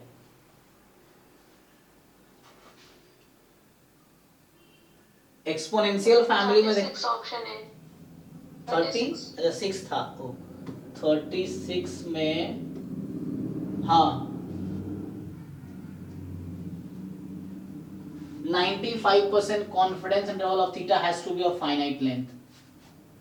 बताइए आपको क्या जरूरी है फाइनाइट होगा? अगर मैं वन साइड इंटरवल निकालूंगा तो उसका लेंथ क्या होगी? वन साइडेड इंटरवल चाहे किसी भी कॉन्फिडेंस लेवल का हो, मतलब है ना, कॉन्फिडेंस आपको कोएफिशिएंट कुछ भी दे रखा हो, वन साइडेड कॉन्फिडेंस इंटरवल का लेंथ क्या होता है? इंफिनिटी होगी ना लेंथ ऑफ इंटरवल, क्योंकि वो समथिंग t से इंफिनिटी होगी या माइनस इंफिनिटी से t होगी। तो जिसका सपोर्ट अनबाउंडेड है, जैसे यहाँ सपोर्ट क्या x more than equal to theta है ना, तो अगर मैं जब इंटरवल निकाल रहा हूँ वन साइडेड, तो एक अगर आ जाएगा x तो है ना, थीटा यहाँ से अप टू x मतलब माइनस इंफिनिटी से कुछ आ जाएगा उस तरह से। तो वन साइडेड इंटरवल जो आएगा उसका लेंथ हमेशा इनफाइनाइट होगा जो हम फाइंड करते हैं। तो इसका मतलब ये है कि तो जरूरी थोड़ी है फाइनाइट लेंथ ही होगा, जरूरी नहीं है, इट इज आउट, क्योंकि जरूरी नहीं इंटर है ना, कॉन्फिडेंस में हम लोग टू साइडेड निकालते हैं, दोनों साइड से बाउंड रहता है, वन साइडेड में एक साइड ओपन रहता है मतलब अनबाउंडेड रहता है, तो लेंथ इनफाइनाइट हो जाएगी, तो फाइनाइट जरूरी नहीं है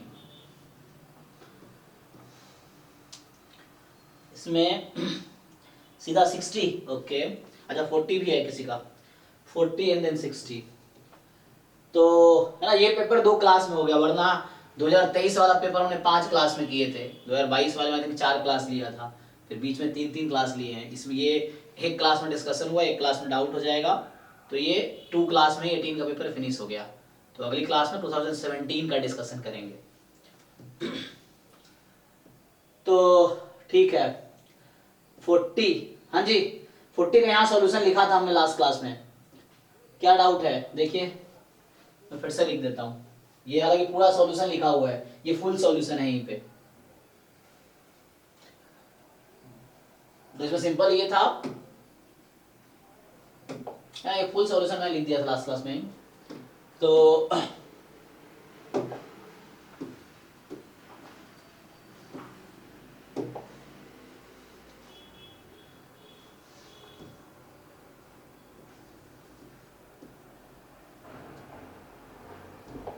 ठीक है।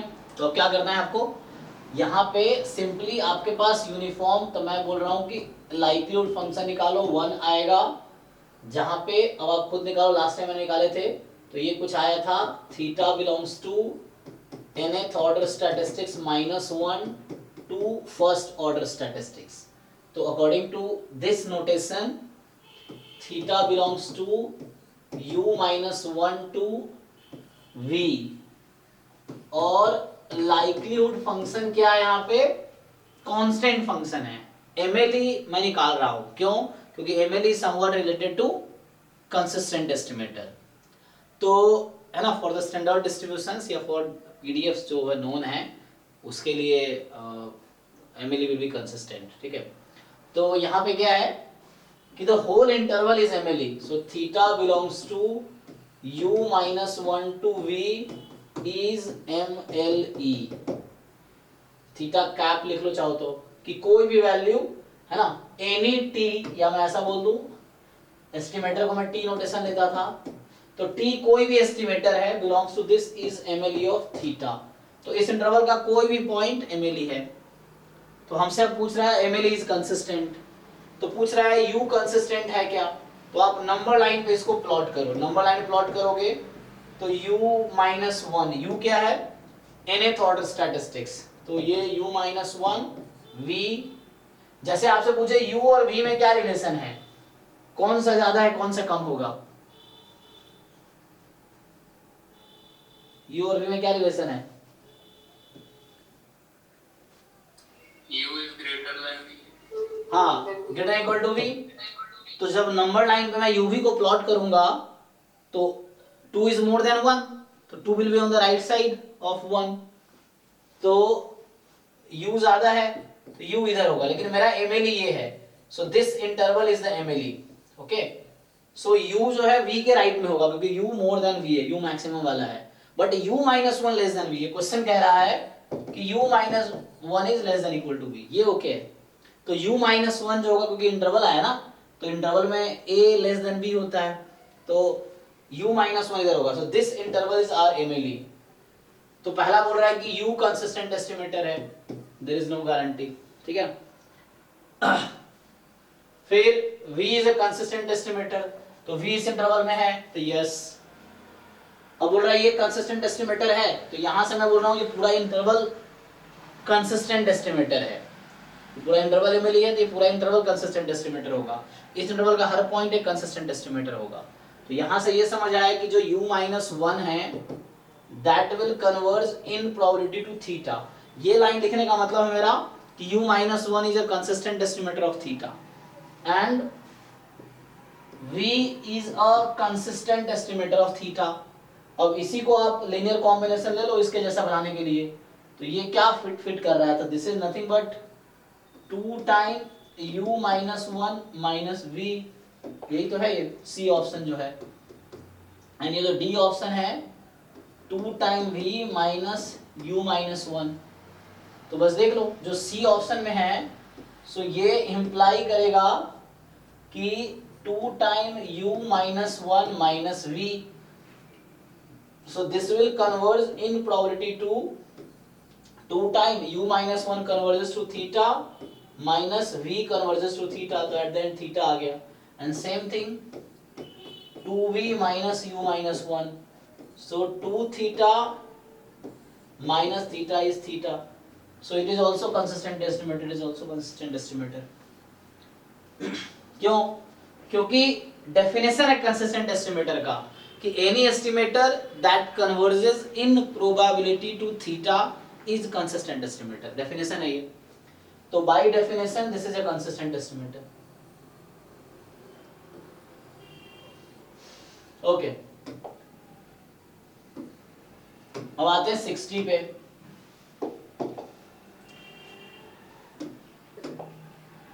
हाँ जी, तो 60 अच्छा कर दिया ग्रुप में, समझ आ गया जी, ये सॉल्व करो देख लो। तो 60 जो है बस ये कॉम्प्लीमेंट ले आना, हो तो गया। अब क्या करना है आपको, यहां तक तो मैंने सॉल्व कर ही रखा है कि मैक्स 1 के इक्वल है, तो 1 माइनस मैक्स वाला 0 के इक्वल होगा। 4 नंबर जिसकी वैल्यू 0 या 1 हो सकती है, मैक्स ऑल 0 हो गया। अब 1 माइनस प्रोबेबिलिटी y1 0 होने की क्या प्रोबेबिलिटी, यहां से ध्यान दो आप। सो प्रोबेबिलिटी y1 बराबर 1 होने की क्या प्रोबेबिलिटी है, तो 1 कब आएगा, जब 6 appear on the first throw, यही ना। Yes sir. तो क्या प्रोबेबिलिटी आएगी फर्स्ट थ्रो पे 6 आने की,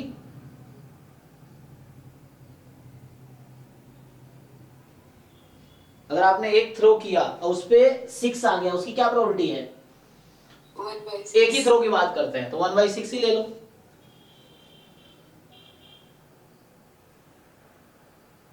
चेक करो, है ना, ठीक है जी।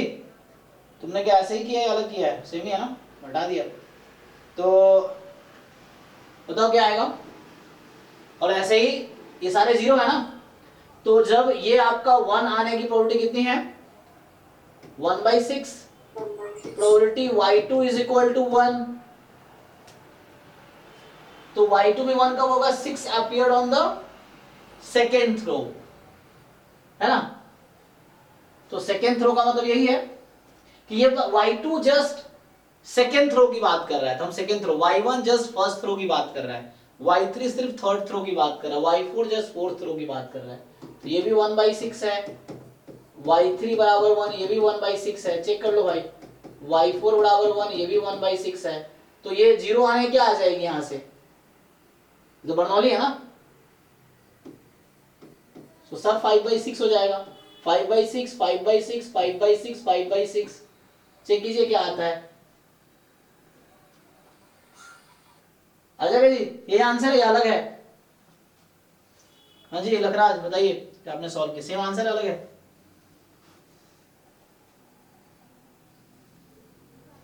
देखो आंसर मैच कर लो एक बारी।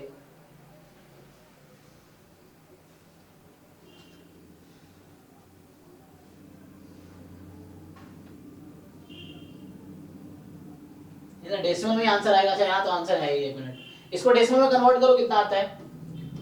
6 की पावर जैसे 5.7 कितना, ये कितना है? 0.51 0.51। सही आंसर सर। सही है ना? ओके तो ठीक है, तो ठीक है देख लो फिर भी। तो 23 22 21 20 19 18 ये पेपर्स हो गए डिस्कशन। अब आपका काम है इसको रिपीटेडली सॉल्व करके कॉन्सेप्ट रिवाइज करो। अब सॉल्यूशन बिल्कुल मत देखो, देखो शुरू में सॉल्यूशन देखो पहली बार दूसरी बार में, उसके बाद तीसरे चौथे पांचवें बार में आपको एक एक क्वेश्चन एक कॉन्सेप्ट टिप पे होने चाहिए, सॉल्यूशन देखना ना पड़े। ये है कि आप खुद से सोचो कि क्या हो रहा है ना। तो जब 3-4 बार सॉल्व कर लोगे तो सारे कॉन्सेप्ट दिमाग में हो जाएंगे। फिर नए क्वेश्चन सॉल्व करो मॉक टेस्ट वाले, तो वहाँ इसको अप्लाई करो, जो तुमने पीवाईक्यू से कॉन्सेप्ट सीखे उसको वहाँ पे अप्लाई करो। ये है इस तरह से, ठीक है। चलिए तो अभी नेक्स्ट पहले जो ट्रायल उसका क्या आया वो कंसीडर नहीं करेंगे मतलब फर्स्ट जॉब में। अच्छा ये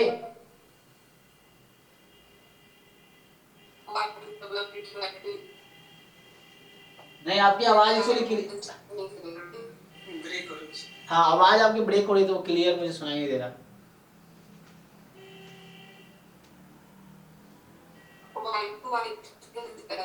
केस में तो पहले टाइम पे कोई क्या वो कंसीडर नहीं करेंगे क्या?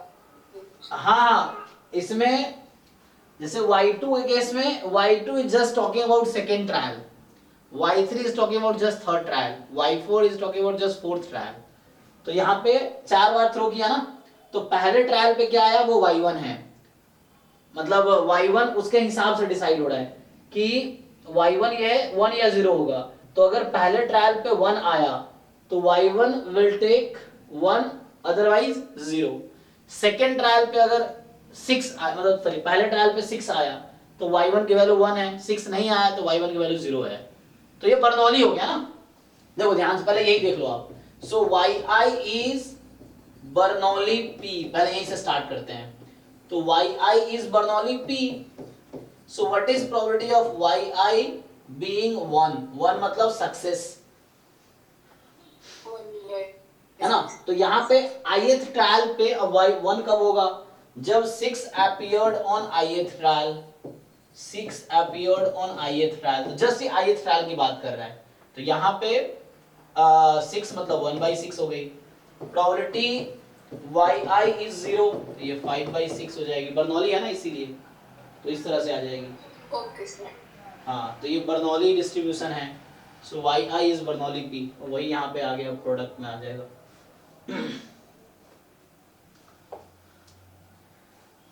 ठीक है ओके तो ठीक है नेक्स्ट क्लास में। अच्छा अभी फुल लेंथ का क्या करना है, तो कल क्या है एक काम करते हैं, मैं ग्रुप में पोस्ट कर देता हूं, तो कल तुम लोग ये पहला फुल लेंथ रेस का डिस्कशन करते हैं, ठीक है। कल क्या है, कल है वेडनेसडे है ना, तो कल फुल लेंथ टेस्ट 1 जो होगा उसका डिस्कशन होगा। तो आप ट्राई करके आओ फुल लेंथ टेस्ट 1 7 to 9 में, और उसका डिस्कशन होगा, ठीक है।